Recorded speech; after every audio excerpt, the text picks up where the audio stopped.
할렐루야. 이 새벽에도 하나님을 예배하기 위해서 모인 우리 모든 성도님들 한 분 한 분 위에 하나님의 은혜와 축복이 부어지기를 주의 이름으로 축원합니다. 우리 함께 찬송가 357장 찬양하도록 하겠습니다.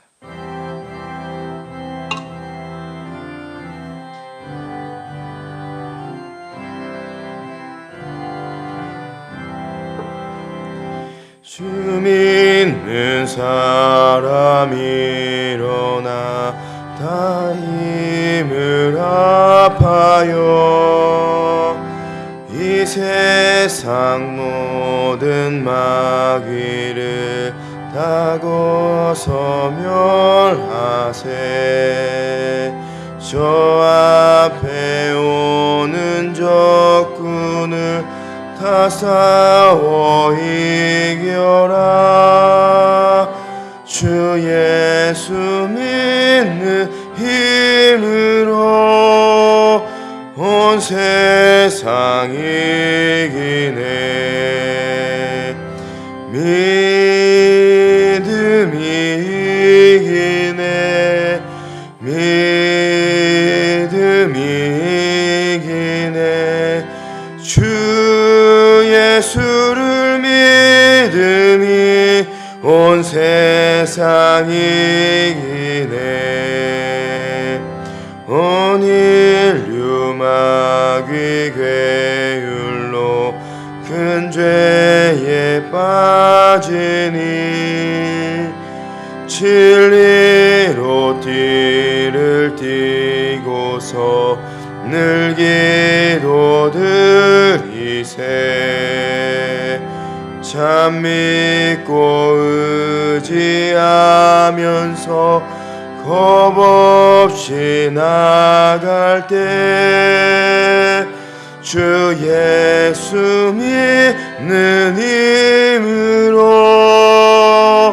온 세상 이기네.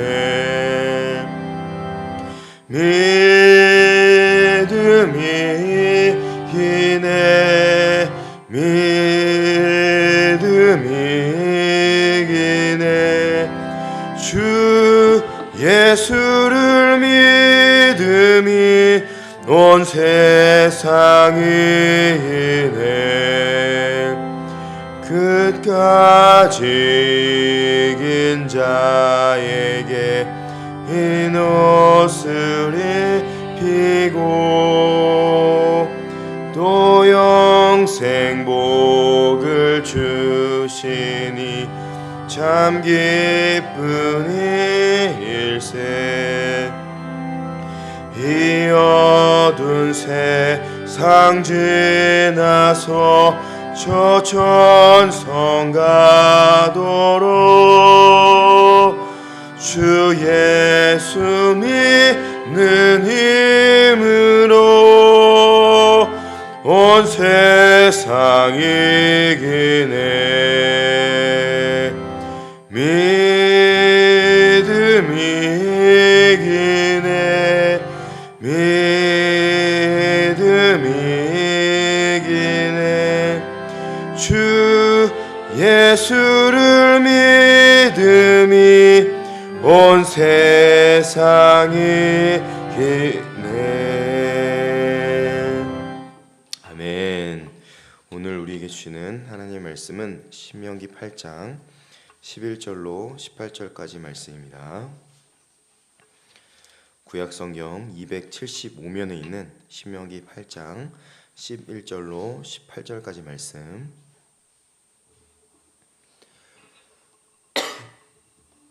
우리 교독해서 읽도록 하겠습니다. 제가 읽겠습니다. 먼저 내가 오늘 내게 명하는 여호와의 명령과 법도와 규례를 지키지 아니하고 내 하나님 여호와를 잊어버리지 않도록 삼갈지어다. 내가 먹어서 배부르고 아름다운 집을 짓고 거주하게 되며 또 내 소와 양이 번성하며 내 은금이 증식되며 내 소유가 다 풍부하게 될 때에 내 마음이 교만하여 내 하나님 여호와를 잊어버릴까 염려하노라. 여호와는 너를 애굽 땅 종되었던 집에서 이끌어내시고 광야 곧 불뱀과 전갈이 있고 물이 없는 건조한 땅을 지나게 하셨으며 또 너를 위하여 단단한 반석에서 물을 내셨으며 내 조상들도 알지 못하던 광야를 이는 다 너를 낮추시며 너를 시험하사 마침내 내게 복을 주려 하시니 그러나 내가 마음에 이르기를 내 능력과 내 손의 힘으로 내가 이 재물을 얻었다 말할 것이라. 내 하나님 여호와를 기억하라. 그가 내게 재물 얻을 능력을 주셨음이라. 이같이 하심은 오늘과 같이 이루려 하심이니라. 아멘. 아멘. 고난보다 더 위험한 것이라는 제목으로 하나님 말씀 전하도록 하겠습니다.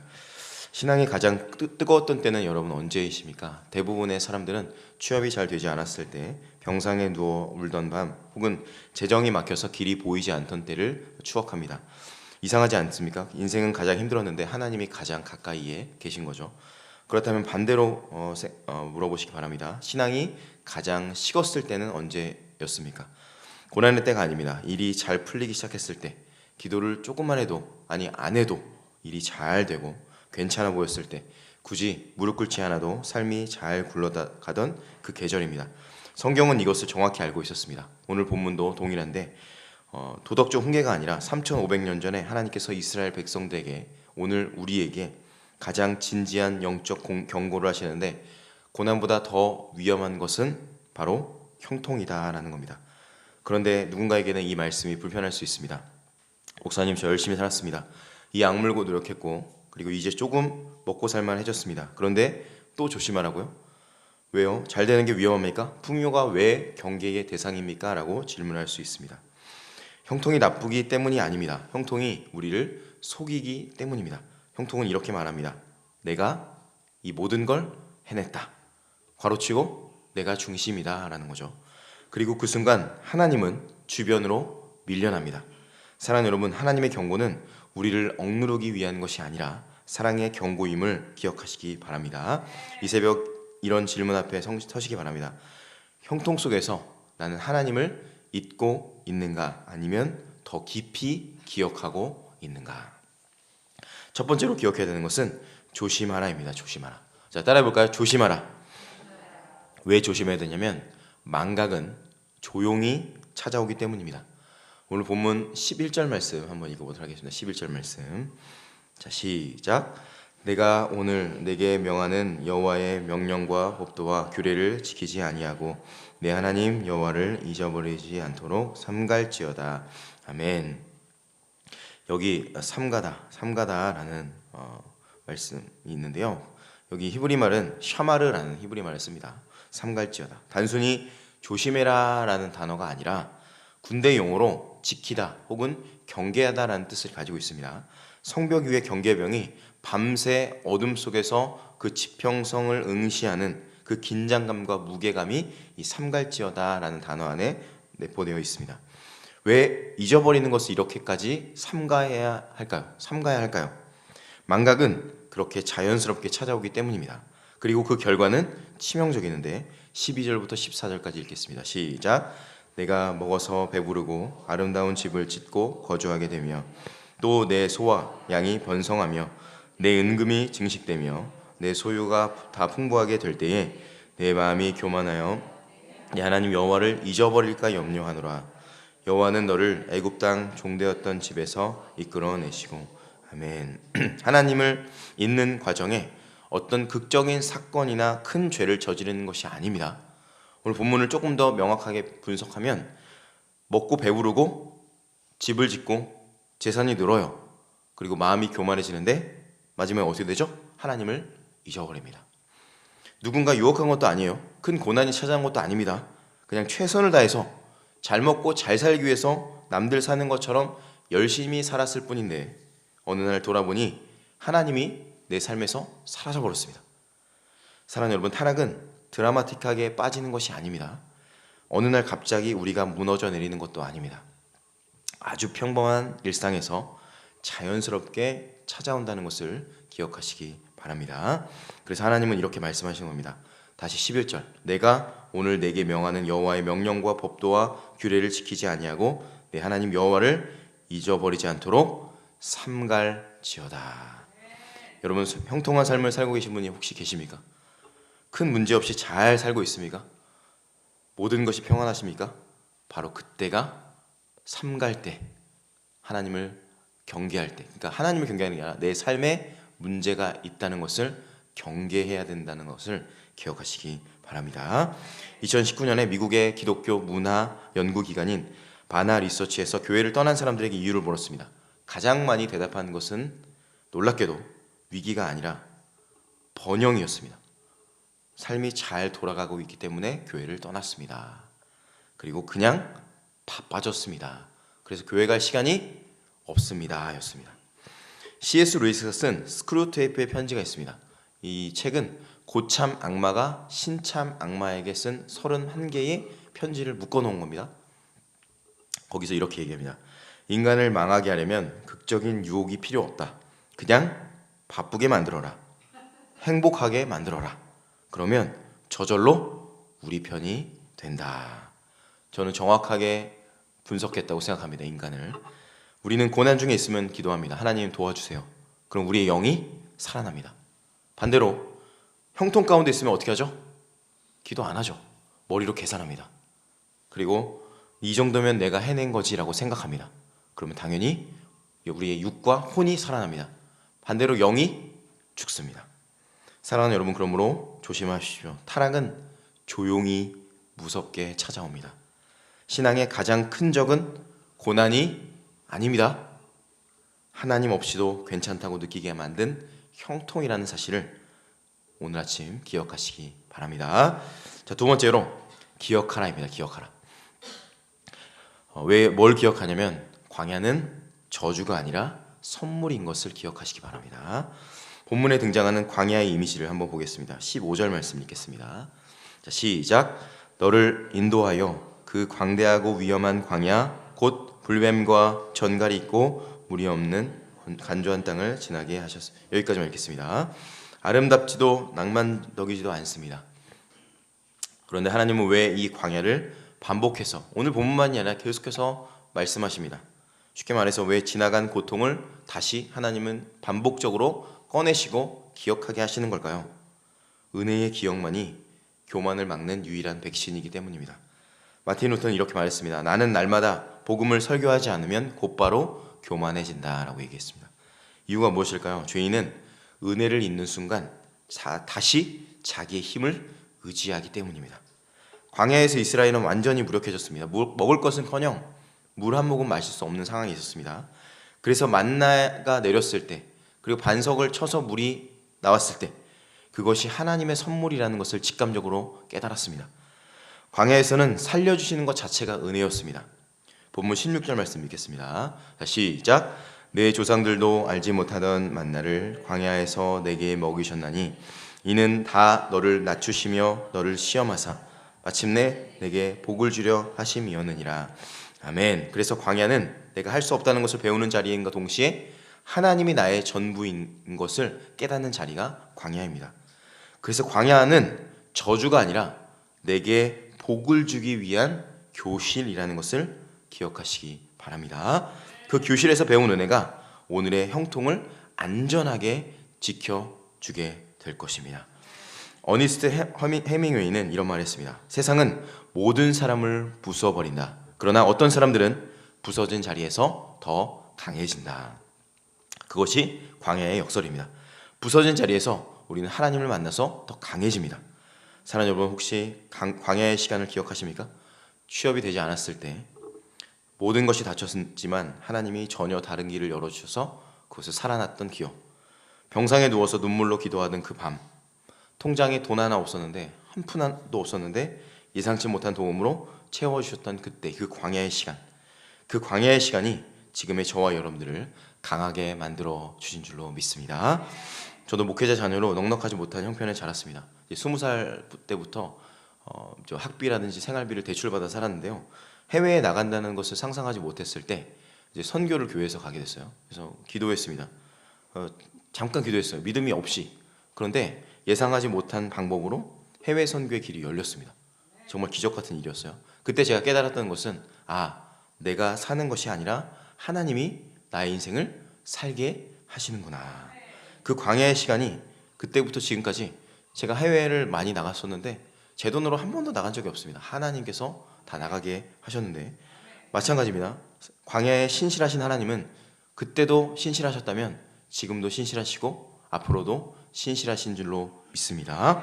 그러므로 기억하십시오. 참된 형통은 많이 가진 사람에게 임하는 것이 아니라 광야의 은혜를 잊지 않는 사람에게 임한다는 사실을 기억하시기 바랍니다. 은혜를 기억하는 것이 교만을 막는 유일한 길입니다. 그리고 기억하는 사람만이 형통 속에서도 무너지지 않을 것입니다. 광야는 저주가 아니라 뭐라고요? 선물입니다. 자, 마지막 세 번째입니다. 인정하라입니다. 인정하라. 무엇을 인정할까요? 능력의 근원은 내가 아니다라는 것을 인정하십시오. 오늘 본문 17절 말씀 읽겠습니다. 자, 시작. 그러나 내가 마음에 이르기를 내 능력과 내 손의 힘으로 내가 이 재물을 얻었다 말할 것이라. 아멘. 우리 시대의 가장 강력한 이야기는 자수성가 이야기입니다. 우리는 그런 사람의 이야기에 박수를 보냅니다. 와, 대단하다. 솔직히 말하면 그런 사람처럼 우리도 되고 싶습니다. 이 욕구가 나쁜 것은 아니죠.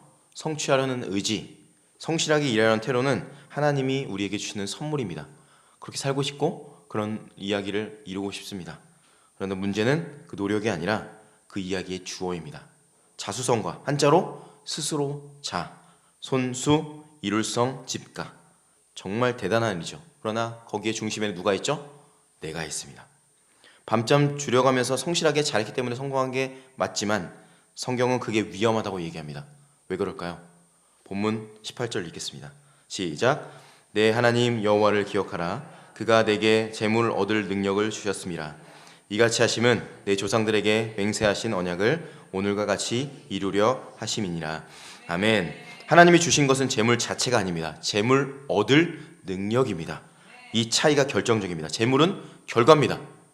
그러나 그 원인인 능력과 지혜와 관계와 이 시대와 심지어 나의 생명은 누가 주셨습니까?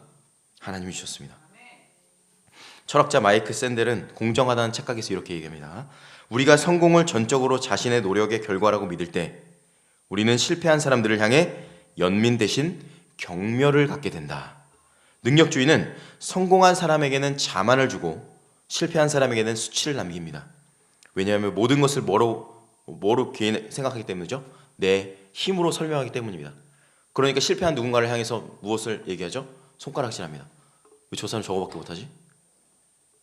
사랑하는 여러분, 하나님은 그 함정을 정확히 꿰뚫어 보시고 이렇게 말씀하시는 겁니다. 너의 능력의 근원을 기억해라. 네가 한 게 아니야. 이 말씀은 성취를 부정하거나 성공한 자들의 열심을 무시하는 것이 아니라 성취를 올바른 자리에 놓으라라고 말씀하는 겁니다. 바로 감사의 자리로, 겸손의 자리로, 예배의 자리로. 그러므로 능력의 근원이 내가 아닌 하나님이라는 사실을 이 시간 기억하고 인정하시기 바랍니다. 따라해 볼까요? 나의 능력의 근원은 하나님이시다. 이 고백이 내 마음 가운데서 진정으로 터져 나올 때만이 성공은 교만이 되지 않을 수 있고 형통은 우상이 되지 않게 될 줄로 믿습니다. 세 가지 기억하십시오. 첫 번째 뭐였죠? 조심하라. 망각은 어떻게 된다고요? 조용히 찾아옵니다. 그리고 조용히 우리를 무너뜨립니다. 두 번째, 기억하십시오. 광야는 저주가 아니라 선물입니다. 마지막 세 번째 뭐였죠? 인정하라. 능력의 근원은 내가 아니라 누구다? 하나님이시다. 말씀 마무리하겠습니다. 형통 속에서 하나님을 기억한다는 것은 단순히 하나님 감사합니다. 감사합니다. 이 모든 일 하나님이 하셨다라고 그냥 입술로 고백하는 것이 아닙니다. 그것은 삶 전체의 방향을 바꾸어 버리는 겁니다. 내 성공이 온전히 내 것이 아님을 알 때 나는 실패한 사람을 다르게 바라보게 됩니다. 그리고 나의 실패도 다르게 바라보게 됩니다. 내 건강이 선물임을 알 때 아픈 사람 곁에 머물 수 있습니다. 내 재물의 근원이 하나님이심을 알 때 그 재물을 움켜쥐는 것이 아니라 흘려보낼 수 있게 됩니다. 어떻게 그런 일이 가능할까요? 18세기 노예의 무역상이었던 존 뉴턴은 어느 폭풍우 치던 밤 배가 침몰하기 직전 처음으로 하나님 앞에 무릎을 꿇었습니다. 그리고 그 광야의 밤이 그를 완전히 바꿔버립니다. 그는 그 경험을 이렇게 고백합니다. 나는 큰 죄인이었다. 그러나 예수 그리스도는 더 큰 구주셨다. 그렇게 쓰여진 편지 혹은 시가, 노래가 여러분 잘 알고 있는 어메이징 그레이스, 나 같은 죄인 살리신 주 은혜 놀라워, 잃었던 생명 찾았고 광명을 얻었네. 우리는 있습니다. 언제 있죠? 형통 속에서 있고 바쁨 속에서 있고 성취 속에서 있습니다. 그러나 복음은 이렇게 말합니다. 우리가 하나님을 잊었을 때 우리 주님께서는 우리를 잊지 않으셨습니다. 이스라엘이 광야에서 실패했지만 예수님은 광야에서 실패하지 않으시고 오늘도 우리를 잊지 않으시고 오늘도 살아갈 수 있는 은혜, 또 이곳에 우리를 예배할 수 있는 자리로 불러주신 줄로 믿습니다. 세 가지 질문 앞에 서십시오. 일이 잘 풀리고 계신 분 계십니까? 그 형통 속에서 무릎을 꿇고 있습니까, 여러분? 아니면 발걸음이 더 빨라지고 있습니까? 두 번째, 광야를 통과하는 분이 계십니까? 지금 그 자리가 버려진 자리라고 느껴지신 분 계시다면 그 광야가 하나님이 나에게서 손을 뗀 증거가 아니라 오히려 그분이 가장 가까이 계신 곳임을 여러분 기억하시기 바랍니다. 마지막 세 번째, 스스로 해냈다라고 생각하고 느끼시는 분, 자수성가의 스토리에 빠져있는 분, 그 능력의 맨 밑바닥에 누가 있는지를 기억하시기 바랍니다. 내가 아니라 하나님이 계십니다. 형통은 저주가 아닙니다. 그러나 그 기억이 없는 형통은 교만이 되고 마침내 저주가 됩니다. 반대로 기억하는 형통은 예배가 될 것입니다. 풍요 속에서도 무릎 꿇는 사람이 진짜 부요한 사람임을 기억하는 이 새벽 되시기를 주의 이름으로 축원합니다. 기도하겠습니다. 사랑의 하나님, 광야에서 우리를 먹이시고 형통의 자리에서 인도하신 은혜를 감사합니다.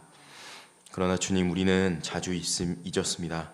잘 될 때 스스로 해낸 줄 알았고 능력의 근원이 하나님이심을 놓쳤습니다. 형통 속에서 교만해지지 않게 하시고 광야의 은혜를 잊지 않게 하옵소서. 우리가 하나님을 잊었을 때에도 우리를 잊지 않으시고 예수 십자가의 은혜로 붙들어 주심에 감사합니다. 주님, 이 새벽 우리의 형통이 자랑이 되지 않게 하시고 예배가 되게 하옵소서.